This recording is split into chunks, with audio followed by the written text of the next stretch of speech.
Well, hello, everybody, and welcome to Movie Couple Live, the show where we talk about the latest news in movies and pop culture. I'm Wendy. I'm Dustin. Welcome back. Thanks for hanging out with us, you guys. We know we took the last, I think, both Saturday and Wednesday off. Yeah, that doesn't happen very often when we miss both, but things are getting, it's the holiday season, so it's getting crazier. Yeah, it's definitely the holiday season. So if you're living in the States, happy early Thanksgiving to all of you. I hope you have gone to the supermarkets and the stores already for all your Thanksgiving groceries needs, because I went yesterday and I felt like I was at a Costco, even though I was just at a local grocery store.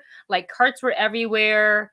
People were, especially in the frozen meat section, like around the turkey area. No, everyone's trying to grab that last minute turkey, that last thing that they forgot to get. And yeah, today and tomorrow, even I think on Thanksgiving, it's still a little crazy. Are the stores open on Thanksgiving? Yep, but they usually close. They close like, pretty early, like early, 3 or 4, right? Yeah, I would hope. But for the people, so they can enjoy their Thanksgiving and not have to work. And if you're gonna have to work on Thanksgiving, gosh, I hope you're getting paid that double time, because yeah, you deserve that kind of pay, because most of the time people that are running in on Thanksgiving are all frazzled or, oh my gosh, I forgot this. I got to quickly get in there. Some of them have like the worst attitude, like very entitled. And I was like, you waited until the last minute, not the store. The store has been here. You did that yourself. So yeah, you guys, let us know your favorite like Thanksgiving meal item, like whether it's a side dish or if you just like some of the main dishes. Let us know, what is your favorite? Sweet potatoes. And especially when they are baked, when they're like baked in the like a sweet potato casserole, and you have like the nuts on top, and you have like the brown sugar and like the marshmallows. It's actually more of like a dessert than it is a side. That's why you like it. But that's why I like it. So I'm really big on the sweet potatoes. It's like the one thing that was like load up on my plate. And it's kind of sad because recently, the Thanksgivings that I've gone to, they haven't had the sweet potatoes the way that I like, it's not like exactly, there's many different ways that you can make it, but the one has like the marshmallows on top and the nuts all down through it. And that's the way I like it. Nice. I enjoy the potatoes, whether it's like a baked, mashed, or sweet. I like them, and I like I like it all. It's food. It's food. But one of the things that I like a lot, which is gonna, I think, surprise a lot of people, because like I'm not usually great with my vegetable intakes, but I love a good green bean casserole. Well, you really like green beans. I really like green beans. I have to admit, I am surprised on how much you like green beans. Yeah. I'm always kind of like, hey, Wendy, you want my green beans? Yes, take it all. And she's like, oh, nom, nom, nom, I like green beans. Okay. I don't know. I think growing up, that's one of the side dishes my mom always made. So I think it kind of gives, even though it's a very different flavor and recipe and cooking style, I still really like it. So, and then of course you got your desserts, which give me all the pies. We've got like 3 pies in the freezer right now that I have. We are in charge of dessert this year. Some elbows this year getting those pies. So, but what are some of your guys' favorites? Let's see. Sweet potato pie says Ruru too. Ooh, Debbie's got a good one. We didn't think about this. Stuffing. Yeah. Stuffing with a whole bunch of gravy on top. Yeah. Ricardo says turkey and rice for me. And we got a super chat before we go into our topics today from Marvin Martin. Hey, Marvin. Thank you. Marvin writes, if you could expand the Star Wars mythos / Disneyland rights, what would it be? And Avatar 2 was Ferngully goes to Hawaii and enslaves Nessie instead of pterodactyls. No, I feel like that's a well, and also if you imagine Ferngully, but instead of them actually being able to destroy the villain, I can't remember what the villain is. There's some kind of like pollution monster. It's the humans, but it's also the humans. But it's the idea that, oh yeah, we won. Oh no, they came back, and now we are. I think that's going to be a big thing in Avatar 2. Is the idea of this one tribe of Na'vi that have Navis that are being pushed out of their lands, and now they're refugees, and how some of the other tribes treat them as refugees. Yeah. So I'm curious because it seems like this movie is going to have a lot of social commentary from the idea of differences in race and culture, the differences in the way refugees are treated, the way that there's an invading force trying to take native land. I think and there's probably going to be even more that we haven't been introduced to in the trailers. Yeah. I think this whole next series is going to just be a ton of social commentary, but done in space. Dances with Wolves, but in space. And then the other question is, if you could expand the Star Wars mythos on Disneyland rights, what would it be? So obviously this would have to fit into like the Guardians of the Galaxy, the Galaxy's Edge aesthetic here. I would want something that's more like a traditional Disney dark ride. As in like a Mr. Toad, a Snow White, Pinocchio, but I want it based on like the Clone Wars animated series. That's actually really good. That's what I want. It's not really like a Star Wars mythos, but like I would love to see like, I don't know, the Adventures of Ahsoka Tano. Call it Adventures of Ahsoka Tano, right? And it goes all the way from like when she first become a Padawan and the training that we've all seen to like, you know, her feeling betrayed by the Jedi Council all the way to her going to Rebels. Like, I think that would be really freaking cool. So Disney, let's hop on a phone call and I got ideas. And hashtag this out. Bob Iger, I've got ideas. So speaking of that, thank you, Marvin, for your super chat. Yes. I still need to answer. Oh, I'm sorry. I'm like rushing through. Oh, no, it's okay. But honestly, I feel like there is just a lot of the original trilogy that is not represented in Star Wars Land and in Galaxy and in the theme parks. I mean, they have a lot kind of in Tomorrowland, but I would really have loved to have seen, with the way that they did Galaxy's Edge, it really does kind of pin them down to a certain time period and certain things that they can do. But I wish they would have expanded it more so we could do more planets like Hoth, like Dagobah, like Endor. But since it's all on Jakku, no, not Jakku, Batu.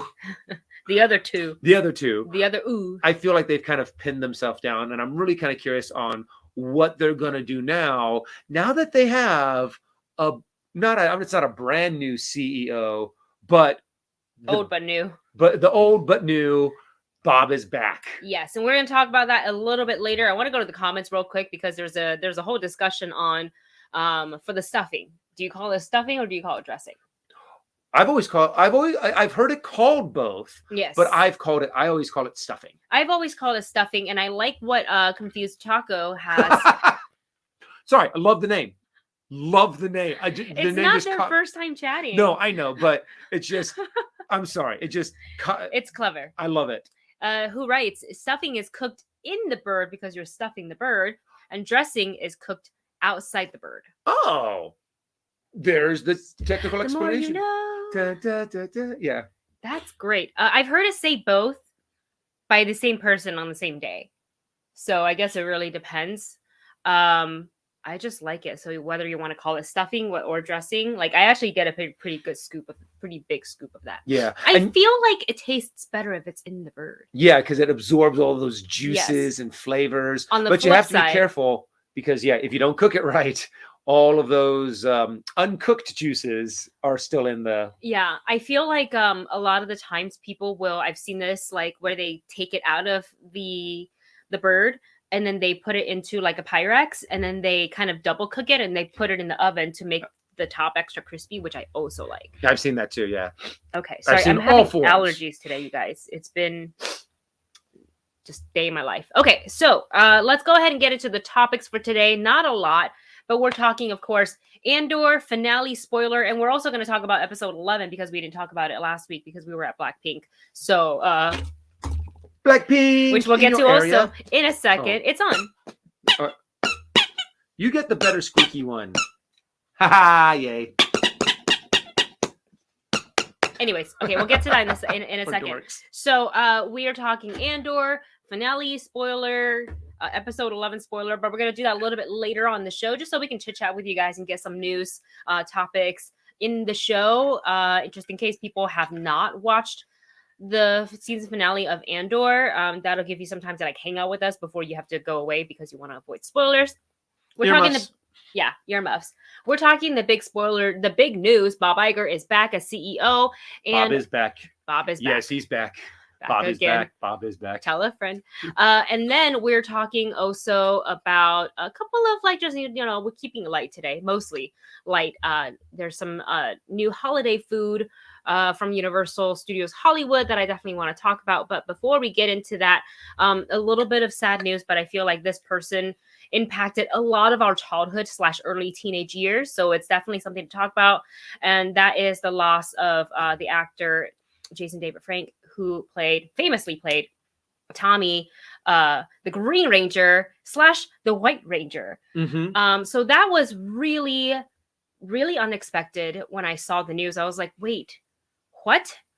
And it was just shocked. And to see so many people post like just across the board on all social media, because he does a lot of conventions, not just Power Ranger Con, but like, many, many fan conventions. So if you've been to one, you probably have definitely met him. I got to meet him a couple of times. Only took pictures with him once, because like the one time I met him, I was so stunned that I was like, holy crap, Power Ranger.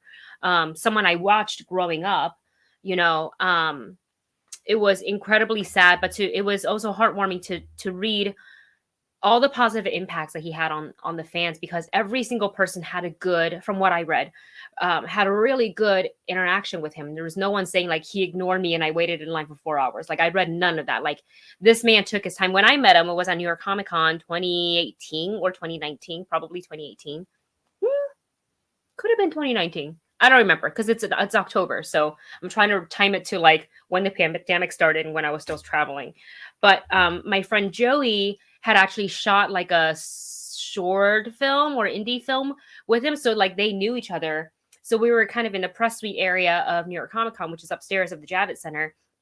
And he's like, oh, Jace. I was like, oh, know him. Like, you don't just call him, like, it's not like, hello, sir. You guys are by first name. Yes. So, and I was like, oh my God, is that the Green Ranger? Is that the Green Ranger? And he's like, yeah, you want to meet him? I was like, well, I don't know. He looks like he's going somewhere. He's busy. And he turned around, and you could tell he had a day.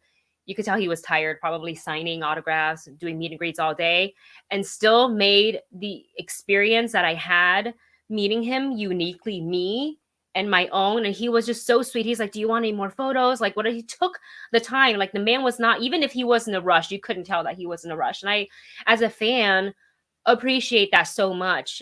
So it was like just really freaking sad. And to know that a lot of my friends we're actually friends with him in real life, like that's a huge loss. So I just wanted to talk about that. Do you remember watching Power Rangers? And I was never heavily into Power Rangers, but I definitely watched the TV show. I'm definitely familiar with Tommy, and the fact to hear that he was just the nicest guy. He's always willing to give his time to the fans. And the fact that he was just so genuine just makes this even more heartbreaking. And we're going to miss him. And we want to give our thoughts and prayers to the family and to his friends and family. And it's just always sad to hear someone's early passing. Yeah, really, really incredibly sad. And also, just a reminder to, if you're feeling on any sorts of ways, to reach out to the people, because you deserve to be listened to and you deserve to be heard. So make sure you are reaching out. You're not bothering anybody. Like, because I feel that way a lot when I'm like sad or like, and I want to call a friend, but then I don't, because I'm like, oh, they're busy. Like everybody's busy these days. But in an instance where I was having kind of like, a day, and I called my friend Grace, and I know she's busy. Like, I just don't know her schedule. Like, we've been trying to like meet back up for the longest time, but because it's right before the holidays, everybody's busy, and which is great for like personal career wise. But you're kind of, missing out on that friend time, and it's just nobody's fault. It's just the way of life. But she picked up when I called her, and like I just got to cry on the phone with her, which was like so therapeutic and just something I didn't know I needed, because I felt embarrassed to have to like call somebody, but I did, and I was happy that she was there to answer. So just make sure you guys do that. And Just do reach that. out, talk to friends, especially around the holidays. The holidays are always really rough. Yeah, it can be So really, if there's really ever rough. anyone that you are kind of worried about, reach out to them, tell them that you love them, and try to be there for them. Just send like a text message, even like, "Hey, checking in. Hope you're okay." That could mean the biggest difference to somebody. Okay, we're gonna go ahead and move on to there's no pivoting out of that one, guys. I'm sorry, but I just felt that it was really important to talk about. But Debbie pointed out earlier, we went to BLACKPINK, was in our area. Yay! So these are you guys. If you guys listen to us talk, no, what are you doing? I This don't was know. way up here. Why? Okay, it slipped down. Okay. Why do you even have it on there? I mean, where else it's am a I black. gonna what It is else a am I gonna BLACKPINK display bandana. this Okay. this cute little bandana that I got from VIP1? So I have two of these. I mean, we have two of these, but also if you're a K-pop fan, then you know that these are light sticks, and you take them. The battery's not in this one. This is a Stray Kids ones, and it spins. But you take them to the concert, you light them up like this. Oh. Your bandana's covering up the button. There you go. And it lights up like this, and you kind of like can wave and have a good time and kind of like show support to the artist, so that when the artists come out and they're dancing and they're hyping you up on stage, or you're kind of as a fan hyping up them, because when they stare out, they're not looking at just a dark arena or just like cell phones. It's like also like pink, and they do different things. They like do dimming, and they have flashing. And BLACKPINK uniquely, I think they're the only K-pop group that made like something like this, where their light sticks is also like half kind of a toy, and they squeak. Even though I think the first that one's better. This is second generation. You can't do it that. Haha. I feel like somebody complained that, like, that's annoying, and it lights up different colors. Okay, so you guys know that I went with Warren to Atlanta to see BLACKPINK, but a bunch of friends decided to go in on a suite, which was like not very cheap. But I was like, it's BLACKPINK. Like, I don't know when we're gonna get to see them again. The tickets are hard to get, so we're like, if this is the only way to see them, we're gonna go see them. So that was Dustin's very first K-pop experience. Talk about it, please. Honestly, it's one of my first big concerts. I've never really been to any concert that is that big. The music scene has never really been something that I've just been drawn into. The big bands that I used to see are bands that you can normally dance to. So like big band types, because I was really into swing dancing for a while, and they're all smaller venues, and maybe even some of the bigger venues were nowhere near as big as the Bank of California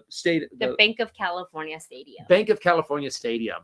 And it was nuts, from how long the merch line was, to how many people were gathered around, to all of the food vendors that were just street food vendors that were there. And just the vibe and the energy and the just, I don't want to say like noise, but you hear just all of the talk, all of the music, all of the shouting. If you got to see any of the videos that Wendy posted on her Instagram or social medias, you get to hear just how insane and just how high energy it was, and to also have this amazing box. Yeah, we had the founder suite. So like, somebody had bought it, and then we just kind of gave her the money, and she was, and our box wasn't filled, but it was a lot of really awesome people. My friend Laura, who is like she is like ultimate army, but she loves BLACKPINK. She's Thai, so her bias naturally is Lisa. I don't have a bias. I'm OT4, but which means you like all the members. Let me just go ahead and get this troll out of here. Sorry, you guys, blocking right now. Okay, they're blocked. So we had a really good time, because it was all very like positive people, just want to jam to the music, party it up, had a good time. Nobody was judging us for us. Like, we don't sing the lyrics when we go to the a K-pop concert. We scream. We are the lovesick girls. Yeah, pretty much. Like, pitch out the window. Who needs it? You want to be loud. You want the band. You want the BLACKPINK on the stage to hear your specific voice over thousands of others. Yes. So yeah, it was a really great time. I'm so happy that you got to experience your first K-pop concert with me. And Dustin's going to another one. Stray Kids is the next one. I don't think I'm gonna buy another light stick because I don't think you're a stay. Well, you might be a stay after. I mean, don't get me wrong, both Blackpink and Stray Kids are amazing bands. I love their music. I love it when Wendy is like, oh, this new song dropped, and I'm like, okay. Like, I love Maniac. Yes. I think that is just an amazing song. So no, I enjoy it. Yeah, we got pretty good seats for the Stray Kids concert, which is until April 2nd. Actually, oh, it's April? Show, because I couldn't. They were sold out first day. I tried really, really hard. It was Ticketmaster, it was such a scam. But nonetheless, we got tickets. We're going to see them, and I keep telling Dustin, I am sorry for embarrassing you when I go to a K-pop concert because I am not the same person. Like, self-awareness, inhibition, anything out the window. I am just like up having a good time, screaming, yelling.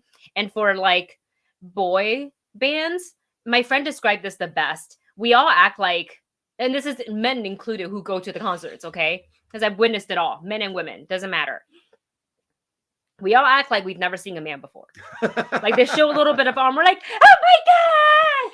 Ah! Like, I actually caught my friend Laura. I wish I caught her on video, but I witnessed it at the Blackpink concert because they had like a segment for dancers. And this tour, they actually included female and male dancers. Previously in the past, it was just the Crazies, which are the female YGX dancers. But this year, they implemented a lot of the male dancers, which makes the show a lot more dynamic, and it mixes up and it fills up the stage and it brings it to a whole different vibe. But one of them during his like dance segment was like, they dimmed the lights. They knew what they were doing. They hit the lights and it was just like 12 abs. And he's just like doing the, whatever. Abs on top. I was able to see the abs from where I was up in the box area. Yeah. And I'm just like, dang, these guys are fit. And the way my friend screamed, I wasn't even looking at the guy. I was looking at her. I was cracking up. And I was like, imagine this energy for her when she sees this male dancer, but then like times that by 1,000 when she sees BTS. Like that is. There's no stopping her when there's BTS anything. I mean, I find it so fun. I'm just like, oh, I wish I had half the passion for anything I do that she has and that you have for Blackpink and for BTS and for Stray Kids. Yeah. Kids. I have no idea where that accent came from. Stray Kids, because it's fun. And honestly, Wendy's constantly apologizing, going, oh my gosh, I'm going to be so embarrassing. You're going to be embarrassed by how I act. I'm like, hun, it's okay. It is the boy band syndrome, It's Turning Red. It's Turning Red. If you haven't watched Turning Red, watch that. Watch this concert part. That's me. From Backstreet Boys to NSYNC to Elvis to Spice Girls Beatles. To the Beatles. There's something about when the band is up there, you just get so excited and you lose your shit.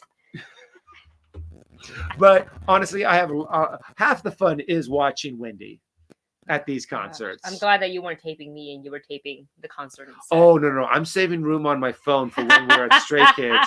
I'm not going to be recording the band. The tears come out during Stray Kids. Like, I got a little emotional right before we saw Blackpink in Atlanta when we were at the party because, like, I got a little bit tired and we were just kind of sitting in the party suite. Not the party suite, but the party lounge waiting to go. And it just dawned upon me because it was my first time seeing them. And I was like, oh my God, my dream come true. Like, I'm actually getting to see them. What the heck is this? And I got a little emotional, but I didn't really get emotional during the concert. Stray Kids, I've seen them twice, once at KCON and once at their concert. And like, I cried at both. And I was like, who am I? Yeah. So I'm excited to see how Wendy truly reacts to when she sees Stray Kids up on stage. Alex Na says, went to day 2 in LA. What an amazing time. It was so good. It was so good. They really brought it to LA. Like, I know I saw them in Atlanta and the energy was good because I had videos to prove that. But the girls' energy in LA hits real differently. Like, you could tell they have this love for being in LA, that they're comfortable here. Because they're like, also their inhibitions were like out the window. They're like, we don't care. Woo! Camila Cabello came on stage during Jisoo's solo stage. It was awesome. It was amazing. I will try to put more videos up probably from Atlanta, not so much from LA. Well, because you got some amazing well, footage because I was from Atlanta. barricade in Atlanta, and LA we were at the box like a lot further away.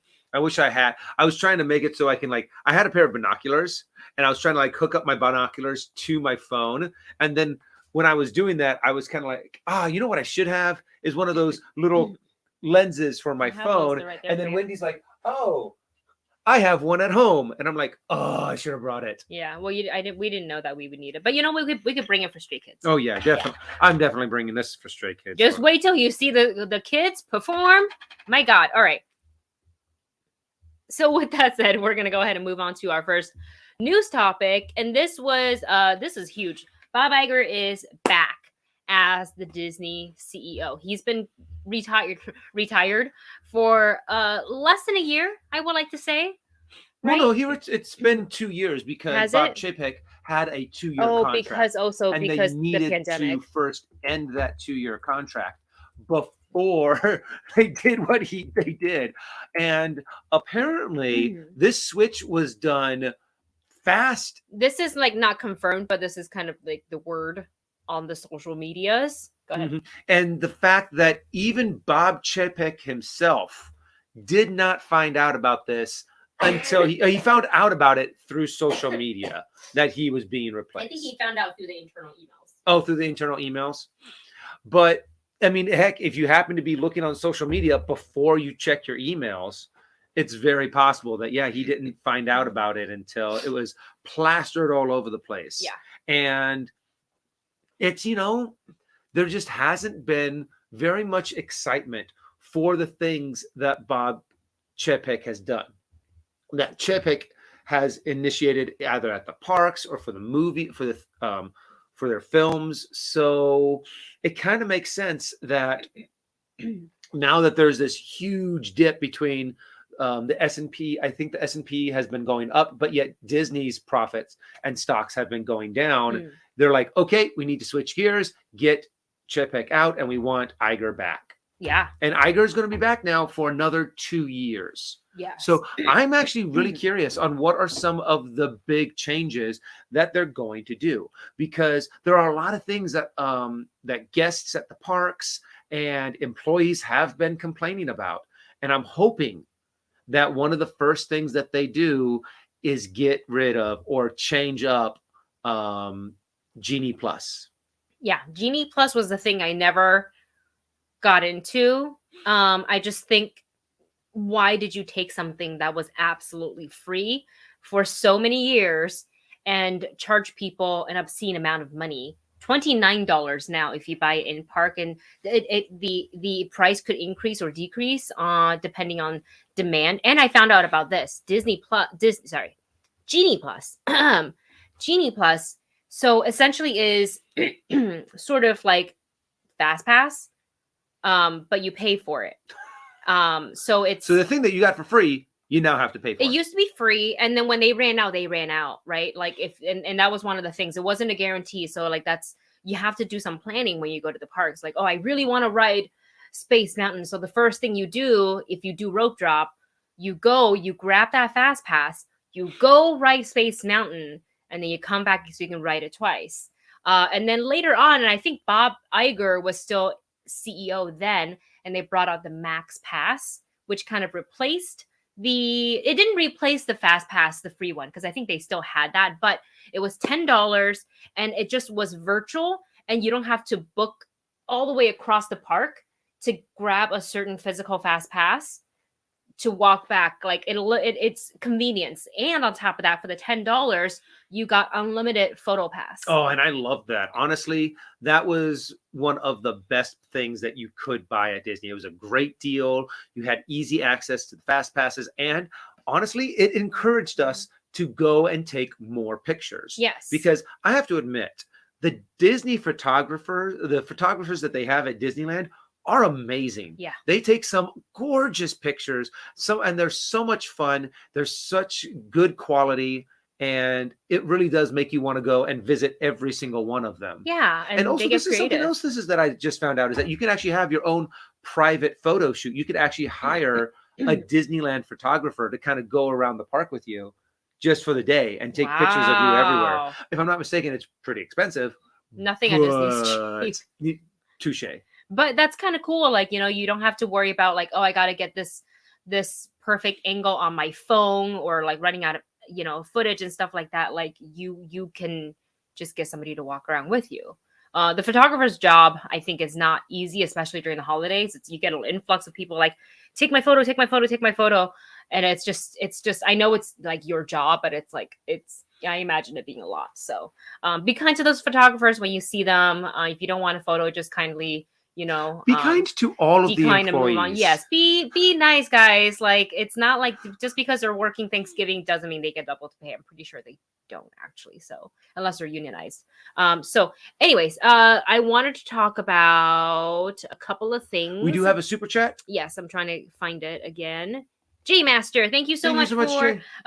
your super chat. Going back to concerts for just a second. Taylor Swift, T-Swift, will be in Seattle for 2 days in the Lumen Field where Seattle Seahawks play during her tour next year. I couldn't believe what a mess that ticket sale was. Yeah. It was insane. The fact that they didn't really even have a ticket sale. Not for general resale, general sale, they canceled it. It was, I think they oversold during their pre-sale because it was like for the Swifties and then like Capital One card holders, and they like oversold. I was like, you were supposed to hold tickets because then what is the general public gonna get? Nothing. And so it was so bad that they canceled it. And there's also dynamic pricing.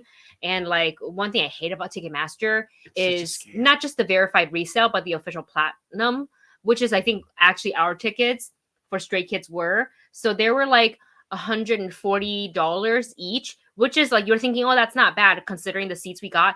Face value, it was probably under $100, and that sucks. So yeah.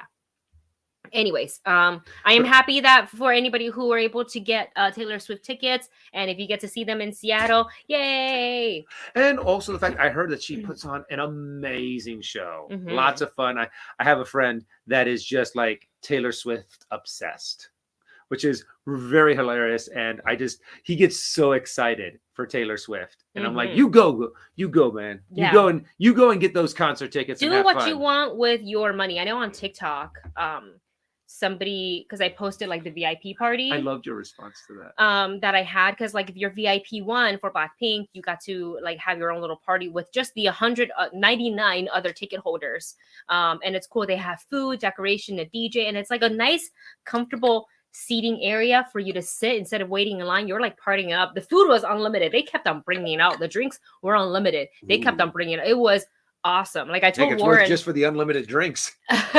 Yeah, I told they had complimentary rosé, which is kind of funny because one of the members' name is Rosé, which is I think why they did that. I told Warren I kind of wish that I brought a Ziploc bag so I could have stuffed some kimbap into the Ziploc bag and snack it during the concert, because I got hungry during the concert and I was like, oh, I'm hungry. But where was I going with this? Oh, so those tickets aren't cheap, but we knew that this was something we wanted to do because our fear, because YG doesn't give BLACKPINK as successful as they are, they don't give them a lot of comebacks. So like we were like, what if this is like the last time they toured in a really long time or forever?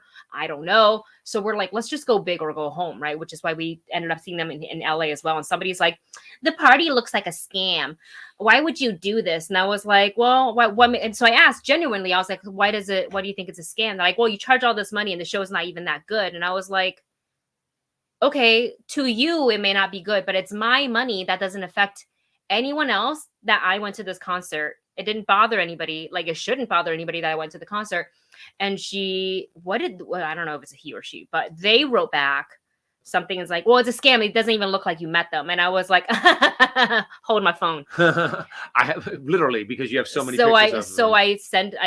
I did a response on my TikTok and I was like, I did meet them. And I was like, so think about it for a second. And her reply to some of the other people that kind of like, they didn't pile on her, but they were kind of like, why do you care so much what somebody else does with their money? They're like, well, their response was, I still have the grand that's sitting in my bank account. I'm like, well, good for you. If you don't like the group that much or you don't think it's worth it, absolutely do not spend the money on it and keep your grand. I can make that grand back, but if I miss out on Blackpink, I'm forever gonna have FOMO for Blackpink. I've had FOMO from Blackpink since 2019 when I couldn't get tickets. So I made sure this time I got my fix in. Debbie says it was jealousy. Probably She was jealous that they could probably wait till they hear I was also front row for twice and spend money on, like, I should have been like, ooh, should I not tell you that I actually spent money on the party suite, because I did that too. Sorry, not sorry, but I was like, anyways, that's some of the things that, like, you know, you just deal with on social. And I was kind of like, if you don't care about Blackpink, why am I on your For You page? If you know anything about TikTok, it is so curated. Like, mine is nothing. It actually has nothing to do with the content we create. You would think that, like, my TikTok is filled with, like, Marvel, Star Wars. It actually has none of that. None of that comes up. It's it's K-pop. It's organization videos, like those ASMR ones where, like, the little boxes fit perfectly into the drawers. It's those and animals. That's I've curated it, and it's not changing. That's the algorithm that I want, and I'm never changing. She will forever be getting cute animals that are organized into small boxes that are all dressed up in K-pop outfits. They're dancing to K-pop music. We are the lovesick girls. All right, sorry. Okay, back to Chapek. J Master writes, "Thank you so much for your super chat. Thank you so much." 1 month ago, Bob Chapek contract was renewed for 3 more years before he was fired. On Monday, Disney stock began to rise, and Iger fired Kareem Daniel the same day, giving power back to the creatives. We all know that Iger is a pretty creative guy, so I actually have this exact thing that J Master is talking about in my, I saved the tweet. So let me go ahead and look for it.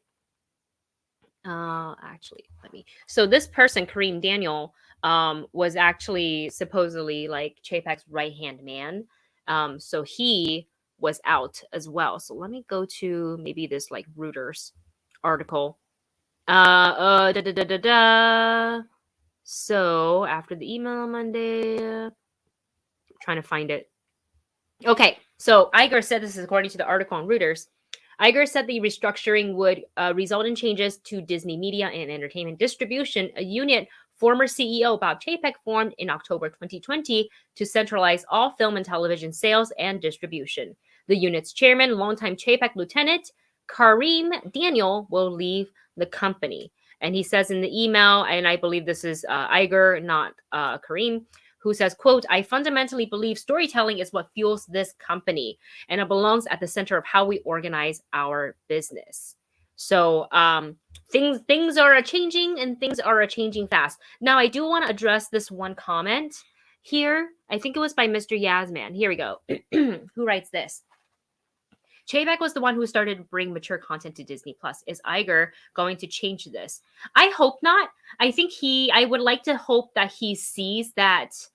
And again, he's somebody who is like, animation isn't just for kids, it's also for adults. Like, if he truly believes that, I hope that he can truly understand why mature content also belongs on Disney Plus. I don't want them to be fighting about, like, the future of the Marvel stories and the Star Wars stories and the darker tone, especially like Deadpool. Yeah, I need that to remain rated R. Iger is very, very attuned to the creative desires of his team. The fact that he listens to the creative people, and just automatically putting this wall down saying, okay, nothing that is past this level of maturity is going to be allowed, really will stifle creativity. So I don't think that's a move that Iger is going to make. I think he wants to keep the creativity flowing, and the fact that he wants to keep, that's the heart and soul of what Disney is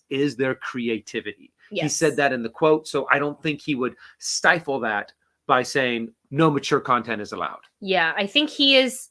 I think from what I have, like, read about Iger and having, like, listened to I say listen because I do Audible, his book, he likes to be creative, and he's okay with taking risks, and, like, let's just see how things play out and try it, because he's the kind of person, I feel like, he likes to say, well, I tried and failed, rather than I just didn't try at all.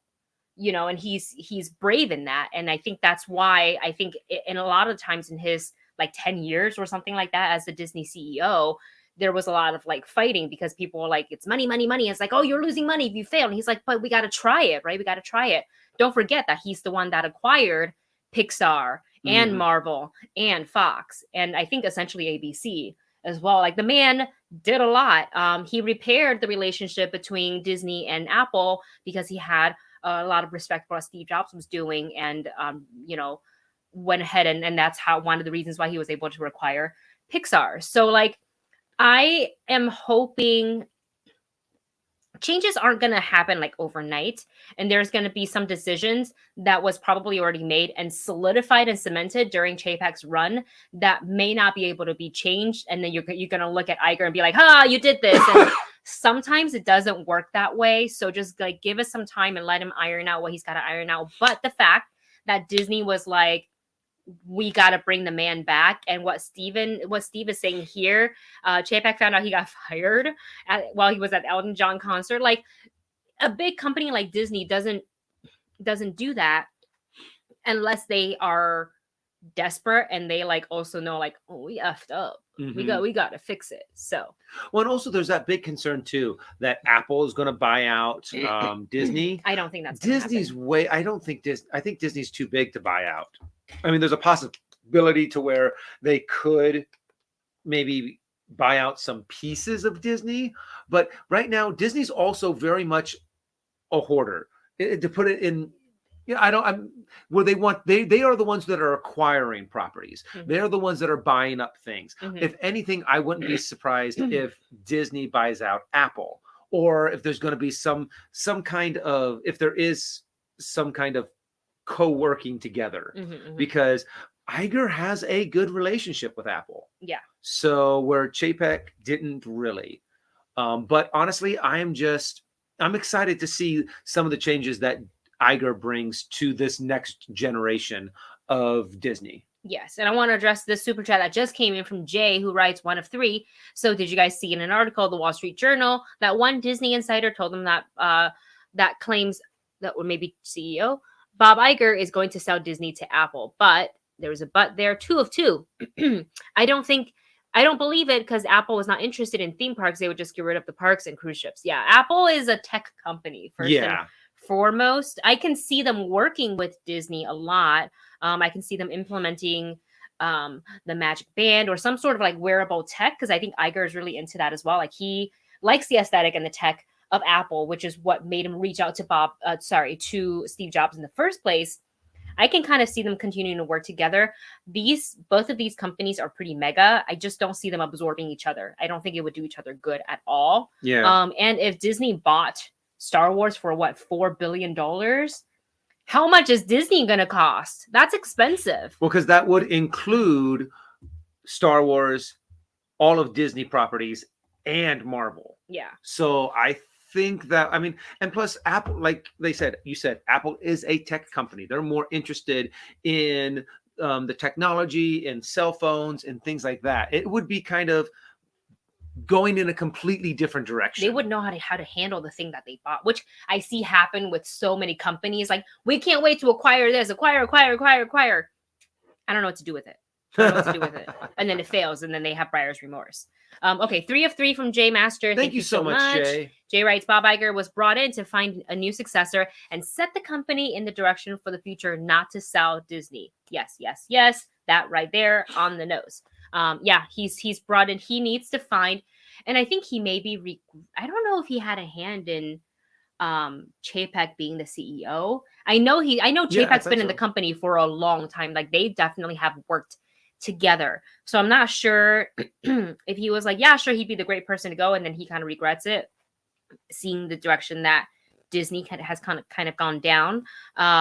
So I don't know exactly, but I hope that through all of this, the higher level of executives at Disney have finally realized, just let the man make the decision. He obviously has the company's best interest at heart.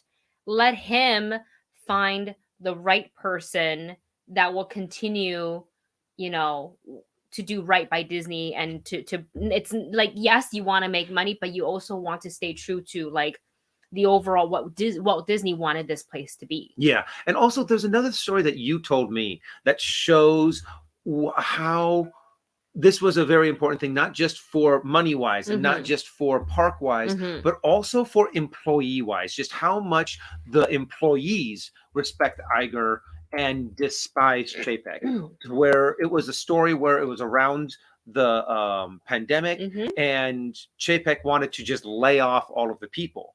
Iger was like, no, you should wait for this certain bill to be passed, so then they could take advantage of it, and then you can let them go, because then they would have a better chance after. They would have some padding. Have some padding for the pandemic. Yeah. Where that is something that Iger thought of and took into consideration and be like, okay, how can we do something that would actually, we're still going to end up having to let these people go, but if we do it this way, it helps them out a lot more. Whereas Chapek is like, no, just do it. We don't. That was not taken in. He did not take the care of what would be his ex-employees into consideration. One of the first things Iger did, I think, before it was even announced, or maybe it was simultaneous, is that email to all the staff. The fact that I had Disney cast members who are also friends call us when I saw the news, because when I first saw it reported, I was like, oh, this is such fake news, right? I was like, why is he back? Why like. Not that I wasn't happy. I was just like, well, he's retired. Why wouldn't Chapek just be out? Like, for him to come back. Like, that was like a surprising thing. But then we got the phone calls from cast members. Like, did you see the news? I was like, so it's real? They're like, no, we have the email in our inbox. And I'm like, oh my gosh. And I think that email, we're having worked in a corporate world, an email like that from someone who is executive level that you may not feel like you can connect to because they're, sitting on their 7th floor in the air conditioning, and you're like, over here working in the parks odd hours, right? But to have that, it makes you feel like you are a part of the team, and you feel that communication. Like, I can't tell you how important it is to feel that. And Bob Iger made sure to do that all the time to see that employees were probably like majority, 95%, are really positive, having a really positive response to him coming back, says something. Like, literally no one I know that worked at Disney theme park wise likes Chapek. And if they didn't, they didn't talk about it. But like, and I'm not gonna force them to talk about it, but like, you can kind of tell the overall. When they refuse to talk about it, you can kind of guess what their opinion is. No one liked them. So I think this is great news for Disney employees, hopefully for the fans, and just like, let's be a little patient and see what kind of changes happens. But again, kind of like what Jay Master said, is that he is bringing them back to find the next person, the next successor. So I don't know if I'm expecting too many like changes, though he might, because he's the CEO, so he could be like, let me right the ship. And then this last one from Jay, right? Yes. Jay writes, many people are suggesting on Twitter that Iger, with Iger back, he could buy Netflix or Sony Pictures. That was addressed by Roca and Jeff Snyder on the hot mic. What does Snyder say about this? Because I don't think Disney can buy Netflix or Sony Pictures, because that would be a monopoly. They have enough; they can't acquire anymore. That's why they had a hard time with Fox, and that's why they didn't acquire like Fox News or Fox Sports, because they already have ABC News and ESPN. So that would be in a monopoly. And like, I think like they can apply for it, but I think the judge would be like a hard no. Yeah. So there's rules. You can't just like throw money at a thing and be like, I want it, I can have it. It's not like the Ariana Grande song. I see it, I want it, I like it, I have it, whatever. Like you can't do that. There's a whole system in place, which I want them to do that to Ticketmaster, because they are certainly abusing that. So yeah, that's honestly, what I think. Yeah, and honestly, I do also have to admit that I do believe Disney has a lot, and as much as I love Disney, I do feel like they have to be like slowed down a little bit. They're like, okay, I'm sorry, but yeah, you cannot acquire any more properties anymore, unless it's maybe they can get Spider-Man back somehow from Sony. Yeah, right. Sony's gonna hold on to that for as long as they can. I wouldn't let it go if I was Sony. No, me either. They got a bunch of great people working on it. Spider-Man Across the Spider-Verse is gonna be insane. So yeah, you guys say hi to our friends of the show, late to the party in the chat. Hey, late to the party. Hi, Robert Woo! Vanessa. What did Happy they early say? Thanksgiving. What did they say? If Apple bought Disney, they better invest heavily into Apple Dumpling Gang universe, including giving us an Apple Dumpling Land, as well as a Johnny Appleseed meet and greet on Tom Sawyer's Life. You know what? I can back that. Yes. Yes. Just go all Apple out. All right. Let's go ahead and get into what we're supposed to talk about here. And that is the Andor spoiler discussion. We're going to go ahead and start with episode 11 because we didn't get to talk about it. And that was the Daughters of Ferrix. And that was a really, really fantastic episode. The penultimate episode, I guess, for season 1. The whole setup for everything that happened in the finale. Yes, we see the aftermath of Andor, of Cassian and Maushi after they escape. And I actually loved that they were literally hanging, like they had just and you dove into the ocean from the prison, but now they're hanging onto a cliff. And it's the two of them mentally having to overcome this, like, they're exhausted, they're cold, they're scared, and to overcome that and to keep each other, talking each other up so that they don't give up and just like fall off the cliff. Because that was, I think Maushi almost gave up, and then finally when Andor was like, they're leaving, like, hang in there, buddy, we can just hold on for one more minute, we got this, we're out. And you Maushi see turning the around, blood on their fingers and on their feet, and I'm just like, oh, you can feel I almost started feeling trembles in my arm and my legs. Just that rock climbing, like you're using the tippy, the padding of your fingers, and your nails are like breaking. We also got to see Mon Mothma trying to figure out the funding situation, her money, where is that going, how to hide it. Is she going to make that decision to, go in the ways of like the old ways of doing things? With the proposal, her conversation with Val, I really liked, and seeing her daughter fully embracing that. No one told her she's got to do this, but her daughter was like, no, I want to, which was like, I think she was not pleased to have to do that. But I think one of the things that stood out to me, what she said was to Val, and she sounded so tired. She's like, I'm in so much trouble. And I was like, oh, damn. When you see Mon Mothma's composure start to break, when you see her start to show how exhausted she is, you just get this feeling, this impending doom that she's going to sooner or later lose control. She's sooner or later going to lose her cool. Something's going to tip her over the edge. And see, the actress does an amazing job on this, on just showing that inner tension, without saying it, how the way she acted to Davos. Is that his name? Davos? The gangster, Davos? Yeah, Davos. I'm right. The daggers that are coming out of her eyes. She hates him so much, but yet it's all very proper and prim and proper. And it is just such a good, intense scene. Yeah. And I loved it. I thought it was very well portrayed, and all of the different angles and all the subtexts were super clear. I really enjoyed that episode a lot, and it kind of teases up for what we saw in the finale. We also got to see Luthen being Luthen, having that conversation with Saw. And I think somebody in the comments pointed it out of what was going to happen in that situation. I think originally in episode 10, they said 50 men, but when he talked to Saw, he said 30. So I, in my memory, can't remember if it was 50 or 30.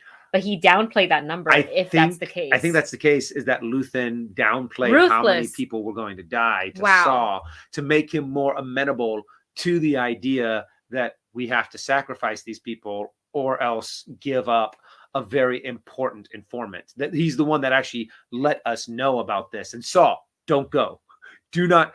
I know you're gung-ho, that you're up and you want to be a part of this. Let's not. Yes. And also another really sad thing that happened with that episode was that we lost Marva, who is kind of, to me, like one of the beating hearts. I say one of because I think there are many in the show, but one of the beating hearts, of the series. And just the love she has for Cassian and the love he has for her. I just love that. And I really wish we got to spend even more time with her because for episode, I feel like we didn't get to say goodbye because she's just like gone. We knew she was getting sick. Yeah. And then it happened. It's just, you know, then they were starting to take care of her assets and stuff like that and what to do. And the fact that Cassian had to find out, like, hey, you just totally risked your life and you just barely escaped by the skin of your teeth from this crazy prison, and you made a call out, and all you find out is that your mother isn't here anymore and he was going to come back and get her. Heartbreaking. That's what this show does. So there was that. And what else? Oh, I got to talk about that dog fight. That with Luthen. Let me just get rid of the bot here. Oh, I'm working on it too. All right, they're gone. Sorry, guys. Okay, so yeah, Luthen. Who is he? Why does he have all these skills? We don't know. I don't know if we'll ever find out. I kind of like the mystery of it. I kind of like speculating. But that dogfight that he had, taking like single-handedly taking on the Imperial. Wow. Oh my gosh. I know. Wow. Especially after that conversation in the last episode where he's talking to his informant and, you know, what have I sacrificed? Everything. To where he's talking about the algorithm that he wrote 15 years ago. And it made me really think about, who is he? Where did he come from? What is he? And this dogfight just made me go, okay, I really, really want to know now Luthen's history. I want to know what caused him to go this intense, to have this big of a plan, to have this huge end game involved. The Sith had the grand plan that lasted 1,000 years, but Luthen's grand plan, I have to admit, seems very well thought out, very intense. Yes. So, and yes, that double laser weapon thing was awesome. But honestly, the thing that I was like, oh, that is so cool, is that weapon that pops out in the back, the scatter shot, and takes. It reminded me of what we saw in Top Gun, didn't they? Like the flares, they would scatter the flares to kind of trigger the missiles that were targeting their planes that they would implode or explode. Yeah, before making seekers. Impact. Yeah. That was cool. And just the way he was, it's like he knew exactly what to do. The first thing he needed to do is get his robot, to get his android, to get his robot to give him legitimate numbers. Then he knew to get these weapons set up, to stall this way, to be like, oh, I'm sorry, I'm the only one here. So that means it's going to take me a while to get all this stuff up and running. Oh, thank you for the warning. I'll make sure to keep an eye out for pirates. And then just to be able to be like, boom, boom, boom, boom, boom, boom, and then be gone. And then the Imperials are just sitting there going, what just happened? I think the most impressive part was Luthen. He's been in this game for a really long time. Everything he does is carefully calculated, planned, but he's also very good under pressure. I don't think I saw like an ounce of like he was slightly stressed out. He just met each problem that he had, you know, whether he was caught in the tractor beam, whatever. He's like, okay, next step. Yeah. It's incredible to see. And like, I know his methods, it's kind of like Saw, it's a little extreme because for him it's kind of like whatever for the rebellion, right? Even if that means like he has to make sure Andor never talks, Cassian never talks again, even though they seem to have a great rapport, and even though he was the one that sought him out to be like, you be perfect for the Saldani thing, and to be like, we got to get rid of this guy because he can't talk, he can't know, like just ruthless. And it goes back to the conversation of what have I sacrificed? Everything. Calm. That was one. Yeah. I was like, oh, this man probably doesn't sleep well at night. Preparing for a sunrise that I know I'll never see. Oh my God. And the fact, I think the big part is too, is that Luthen already considers himself dead. He knows he's not going to be able to see the world that he is helping to create, the better world for the next generation. He knows that he's not going to be around. So he's always 100% focused. He's always 100% stressed out. But when it's weird, the things that the human body can endure once they've done it 100, 1,000, 1,000,000 times, and to be able to be like, to have this stress, but just be like, okay, I know what I'm doing, bump, bump, bump, bump, bump, bump, bump, and go. So I'm dying to see who he was, but also to maybe see when he was younger that he might have been a little bit more like Nemec.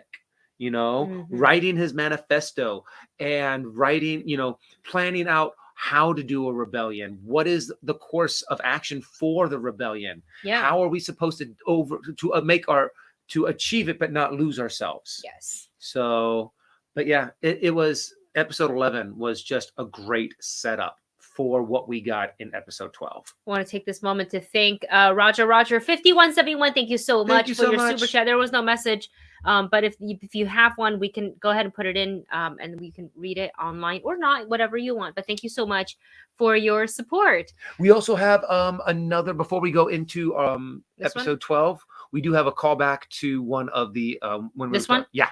Okay. This one comes from J Master. Thank you so much. And this is to the previous topic that we were talking about in regards to Iger coming back and what is next for Disney, essentially.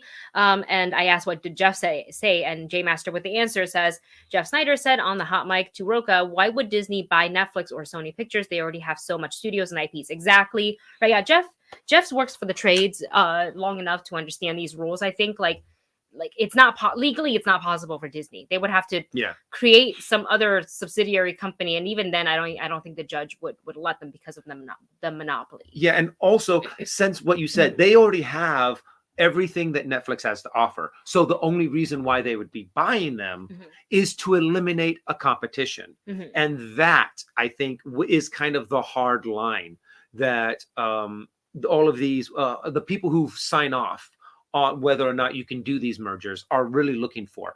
Are you actually purchasing something that you do not have, or are you simply purchasing it so you can dispose of competition? Right. So, and that I think is what really would stop Disney from purchasing any more of like Netflix or Sony, is because now they already have everything that that these companies have to offer. Exactly. And here is the message from Roger from his previous super chat. Enjoy the show. Thank you so much. At Galaxy's Edge, will we be able to buy a brick with our name on it for them to put in the park? I would love that. You know that they actually have that service, not the brick, but outside on the floor they have. Yeah, you can buy that. I don't know if they do it for Florida. I think so. I would think that they do. It's been a minute since we've been to the Florida one, so I don't remember. But I know at Disneyland, you definitely can. I would love to see them add that somewhere, because so many people would buy it. And even if it's outside in the park and it could be the same shape, but they have an Arabesh, like that would be, I would get one. I think that would be really fun. And honestly, it's a cute little, what is that called? Little merch that you can get, or buy it and take it home. Maybe have that option instead, or something. The only thing is that if you buy it, then you have to carry a brick around with you throughout the rest of the park. So if you're going to get your brick, make sure you get it at the end of the day. Yes. Back to Luthen and back to Andor, episode 11. Derek writes, I suspect the Empire did something to Luthen that affected him very personally. 100%. I think for all of them they did. For people like not Clem. Clem is Andor's dad, Cassian's dad. But who is the lieutenant that was like in deep 7 years, and he was a part of the Aldani thing, but then he didn't make it out. The lieutenant. Oh, yeah. Yeah, probably because they had asked what made him switch, and they said something that involved his wife, I think. Yeah. And so I imagine not exactly the same, but something similar to that with Luthen. So I would actually be more curious to see what that was for Luthen, like what ignited the spark for him, as opposed to, was he ISB Imperial? Was he Jedi? Was he just like Cassian? I want to see what exactly. I don't think we are, though. I think it's okay for a character like him to be shrouded in mystery like that. Just know that there's a reason. If there's anything that the show has shown us, is that many people are affected by the things that the Empire does, especially in the finale. Everyone. I mean, the natives on planets that they've destroyed, the prisoners that they've thrown into prison for no reason whatsoever, to make sure, and then keeping them there longer than their sentence, throwing people in there who did nothing wrong, and then keeping them in prison forever, turning them into pretty much slaves.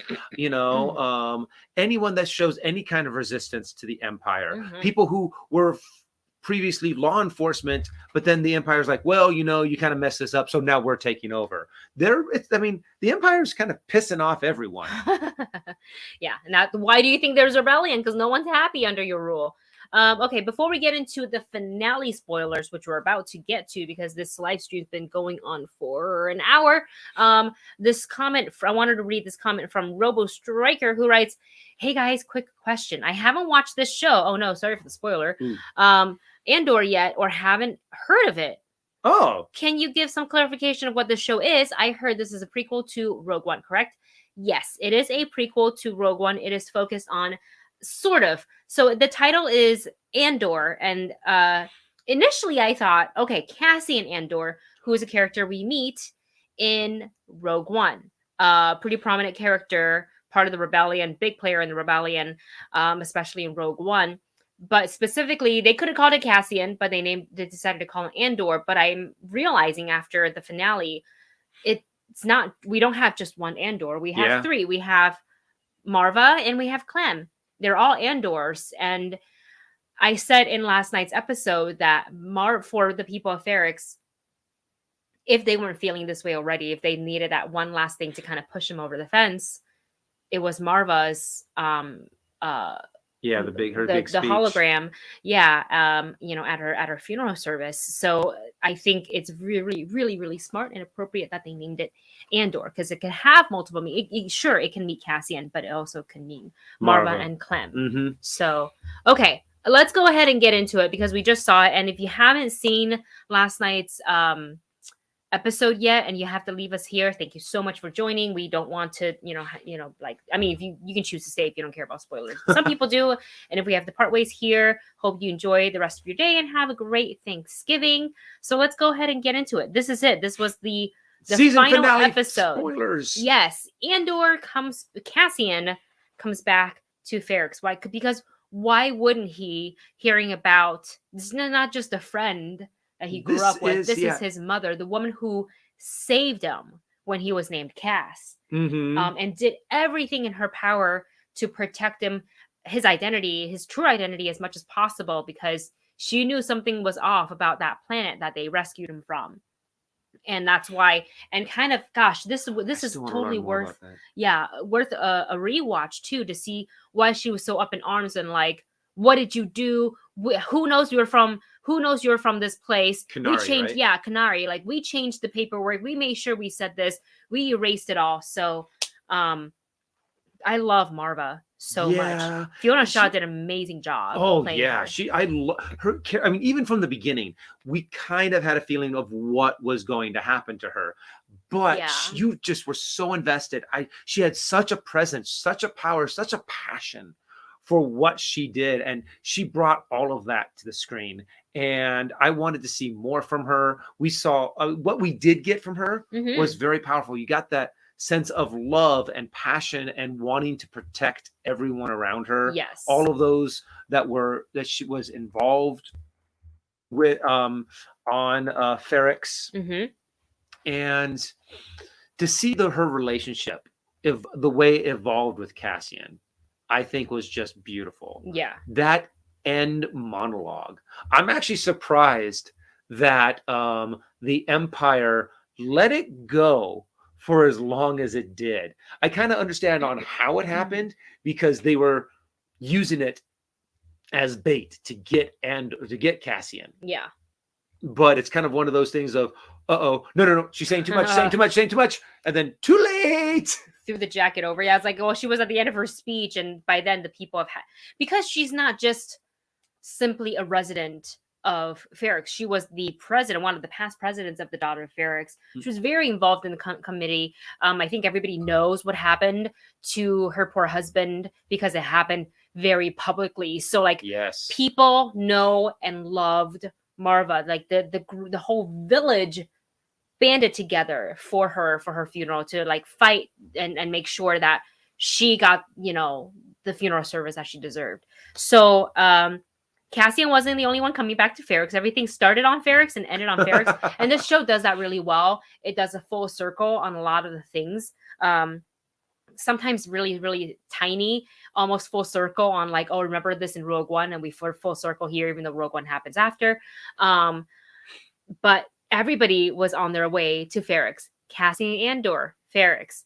Cyril, Oh my god. Ferrix. Luthen, Val, Ferrix. So I was like, oh, stuff is about to go down. All of these things came to a head. Yes, and they really, really built it up. And everybody had a different, I guess, reason for going to Ferrix. Luthen was to kind of tie up any loose ends, and that loose end being Cassian. Val, I don't think went back for Cassian. I mean, yes, it was part of her job, but she really went back there for Cinta because that's her love right there. And like every time I see Cinta on screen, I get very nervous because I know we don't know much about her character, but I like her so much. I'm like, please survive, please survive, please survive. She's so just intense and tough, and she's driven, and she's like 100% devoted to the rebellion.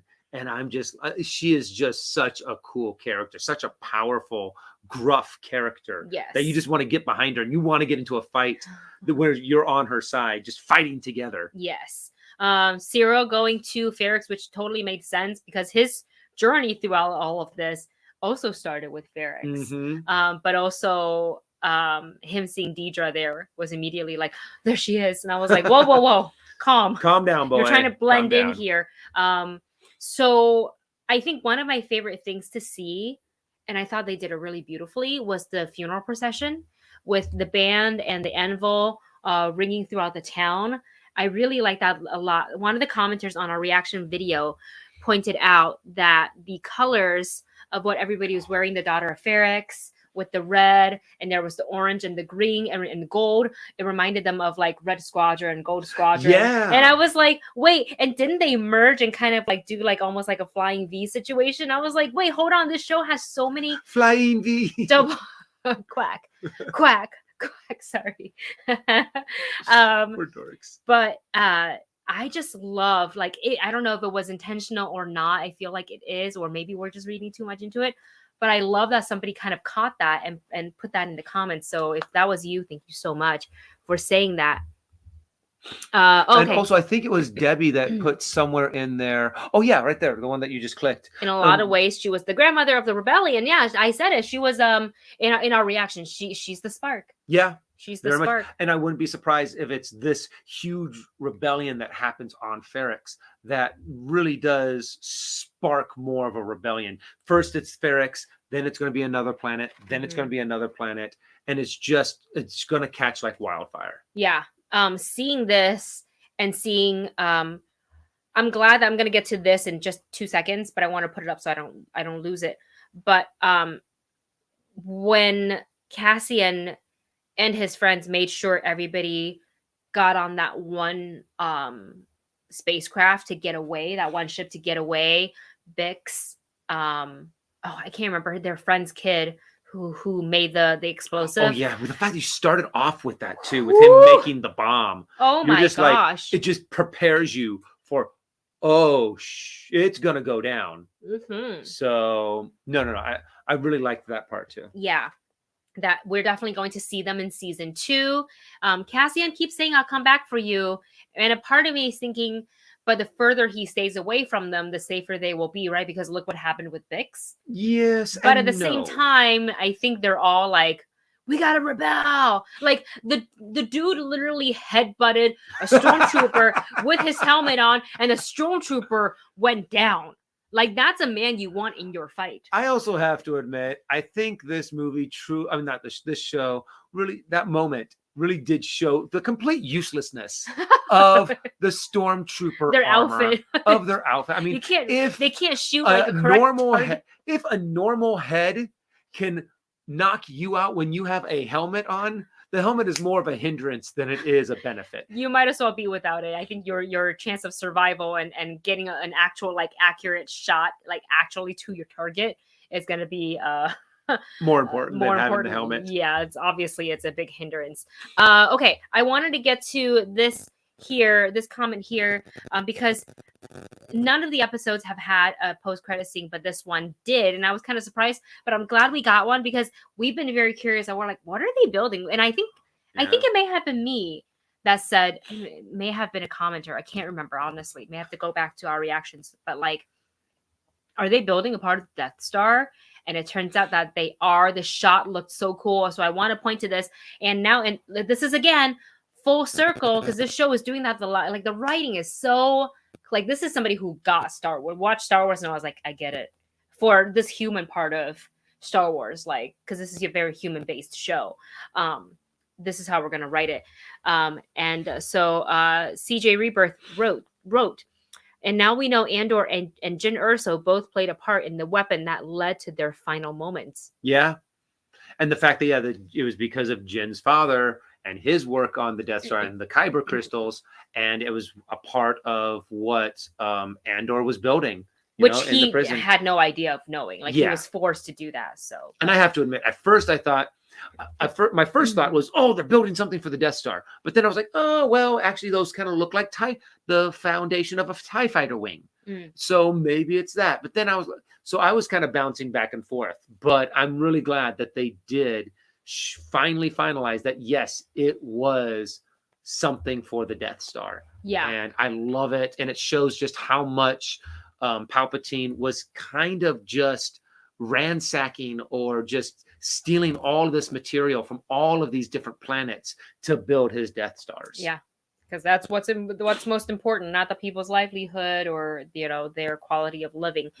What I also really liked about this show is it's not relied on cameos at all. None.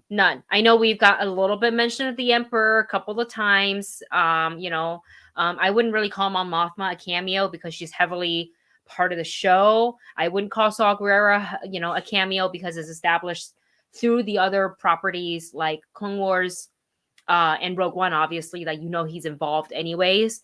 But it doesn't rely on that, and I love it. And I'm not saying no cameos ever, because like when the Mandalorian gave those to us, boy, those were like, we lived for those. But this is a different kind of show with a different vibe, and I really like the way that they executed this. So I really enjoyed that. And for Cassian to finally go to Luthen at the end, and he wasn't trying to play a game. He wasn't trying to be like, let me outsmart Luthen. He saw what he saw with Marva's funeral and how his people, the people of Ferrix, rebelled against the Empire.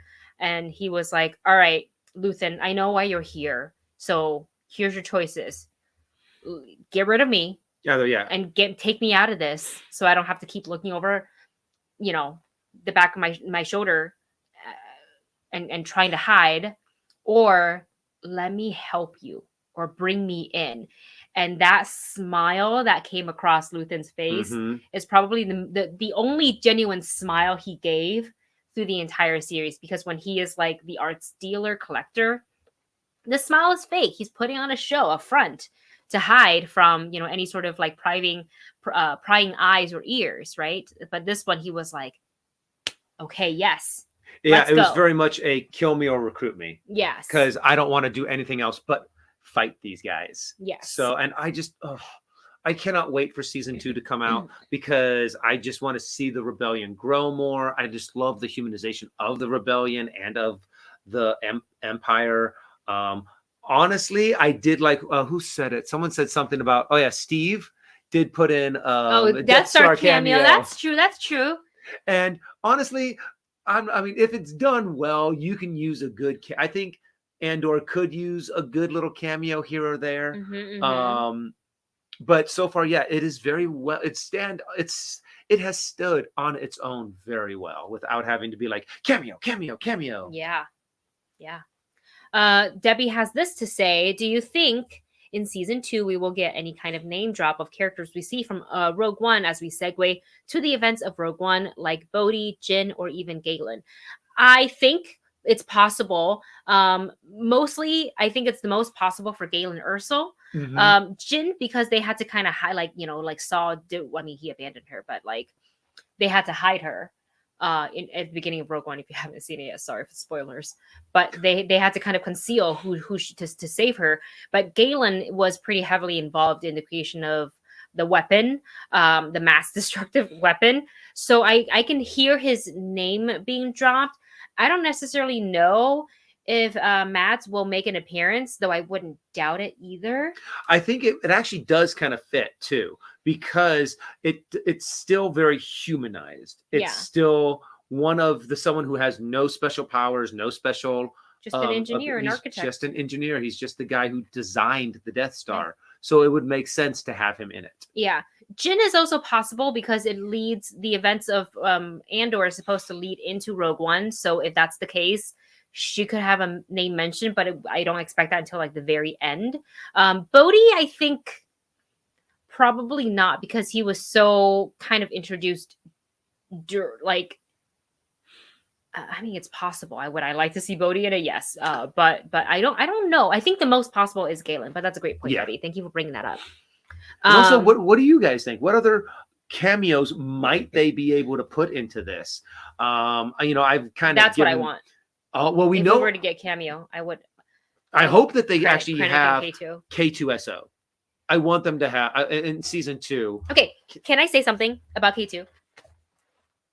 Okay, so we know that Nemec wrote a manifesto. Yeah. That was given specifically by Val to Cassian because she was like, you need to take it. He wants you to have it, right? And it's not just a book. It's like on a data pad, and it's audio recording of Nemec. So as we were listening to that in the season finale, kind of in the beginning, and I love the way that they kind of, played that throughout various characters, kind of overlaid that with the characters' images. But the Nemec's speech pattern and rhythm in the audio recording reminds me of how K2 spoke. Oh, a lot. I can't play it here because copyright, but it really, really reminded me of that. So I think a lot of you guys said it. I think you said it, and the commenters to our reaction videos have said it too. That like when Andor created K2SO, he implemented a lot of Nemec's manifesto into that. So what if he put like essence of a little bit of that, and just like the people he knows in there, and maybe B as well. Like I feel like B2, like because B2 is nowhere to be seen in Rogue One. So what if he transfer a lot of that data and memory into K2? So K2 is kind of like a blend of all of these people and things that meant a lot to Andor, to Cassian as he made his journey into like being a part of the rebellion. So yeah, that's what I wanted to say. Sorry. But honestly, I'm pretty sure we're going to get K2SO, or at least the introduction of K2SO in season 2. It would be a nice little, because there's such a dynamic duo in Rogue One. So it would make sense that we do start getting that storyline in the next season. So I'm just excited for the adventure that we're going to have in the next season. Yeah, I can't wait. So you guys, I know we have to wait a while because they're only in production now. So it'd be, I think, like 2 years before we get season 2, maybe. Oh no, I think it's a year. I think it's going to be at the end of 2023. Okay. But I'm not 100% sure about that. I might be completely wrong. Yeah, that would be cool. And Karen has this to ask. Karen, what a cute dog, by the way, in your PFP. What cute. So this is in regards of building the second Death Star, and Karen writes, in that case, was the second Death Star built by robots, as there weren't as many human/alien deaths as speculated? Maybe they learned. Like, hey. That makes sense. Yeah, because the least amount of people that you have working on a project, the easier it is to keep secret. So if you put a whole bunch of people on the first Death Star, but keep the second one undercover, because they must have been building both of them at the same time. I just like how they're like, the first design failed terribly. We're gonna make the exact same one. Try again. One of these will work, right? Version 3, let's go. And then before we end Arun is saying 2024. Okay, that makes sense. That's okay. If it's gonna be as good as season 1, I am okay with waiting. It feels like it's far away, but there's gonna be so many other good stuff. Like, well, I don't know when we're getting Ahsoka, but we're getting Mandalorian. Yep. That's going to be great. So seeing the Mandalorian. Yeah. We know Ahsoka is coming out in 2023. We also know the Acolyte is still coming out sometime soon, which I'm super excited to see. And hopefully there'll be more talk. We'll get some more stuff coming out of, because what is it? It's Star Wars celebration that is coming up this year, right? Mm. Because it's weird. We had a D23 and a Star Wars celebration this year. It's every other year. But next year is just a Star Wars celebration. Yeah, the next D23 is 2024. That's the one to go to for us, because that's when all the Marvel goodness is going to come out. Okay, before we go, there was one comment. I don't know. Here we go. All right, Robo Striker's asking this. Are you guys going to do a live watch along for the Guardians of the Galaxy holiday special, which is this Friday, so we can watch it together? Unfortunately, no, because we are going to be busy. It is Black Friday, but we are going to talk about it. We actually already filmed a non-spoiler review for it, which I will put up. I just have to edit it. There's a lot of things to edit. Yeah, we watched, we got invited to a special screening by iHeart Comics. Thank you so much for... It was a fun event. It was really fun. The actress who plays Mantis, Palm Clementif, was there, as well as Sean Gunn. They were both there to kind of introduce the holiday special. We're not going to talk too much about it or any of it at all, because it's not out. So I don't, and I also don't know embargo, like if that's lifted today or what. And also special guest, cardboard cutout Kevin Bacon. Yes, Kevin Bacon, the cardboard cutout, was very present at the party, and they had like a live band and stuff like that, and food and friends and photo ops. I met the Rose, which was really cool. They're a Korean indie rock band, and they're like, if you're into rock, like their music is pretty good. Most of it is in English. I don't think they have. I mean, I'm kind of like newly introduced to them. Like 2.5 weeks ago, my friend was like, "You should listen to them." So I started to, and the couple of songs that I'm really liking are all in English. So if you're worried about like the language barrier, don't. And I think that is it, you guys. All right, we're gonna go ahead and get out of here. Thank you guys so much. Thank you guys for joining us. Candy wants to know real quick. Sorry, I'm reading the Catalyst, and I hope that they show some of that in season 2. They might hint at it. I have to go back. I have to read Catalyst. I haven't read that. Have that. You might. I think you have one of them. It's not out. It's not here. I mean, there's a lot of Star Wars novels. I think I did read it, but I think it was Audible, which means I don't have the physical copy. Oh. But yeah, they might a little bit. We will see. I'm very excited for the show to come back. All right, guys, that's it for us. Thank you so much for watching. Enjoy the rest of your day. Enjoy your holiday weekend if you're here in the US. Happy Thanksgiving. Enjoy your turkey and dressing or stuffing, and your desserts, and enjoy that food coma. Like just eat a lot and take a nap. Like enjoy yourself. Stay cozy if it's cold where you are, and we love you guys so much, and we will see you on Saturday. We will have a live stream. A little bit. Well, it might be a little bit later. It might be a little bit later because we do have something. Yeah, during the day, but it's gonna be like super cash. We're not gonna do really news topics. We're gonna probably play some video games like Overcooked, because we bought that a while ago. We haven't really played it, so or it could be that, or it could be a Mario Party. It could be a Mario Kart. I don't know. We might put like some kind of voting thing up and see what you guys. We'll give you. We'll let you know once we come out of our food coma. Overcooked will be the most chaotic one to play probably. So we will see. All right, we love you. Stay well, and we'll talk to you soon. Bye.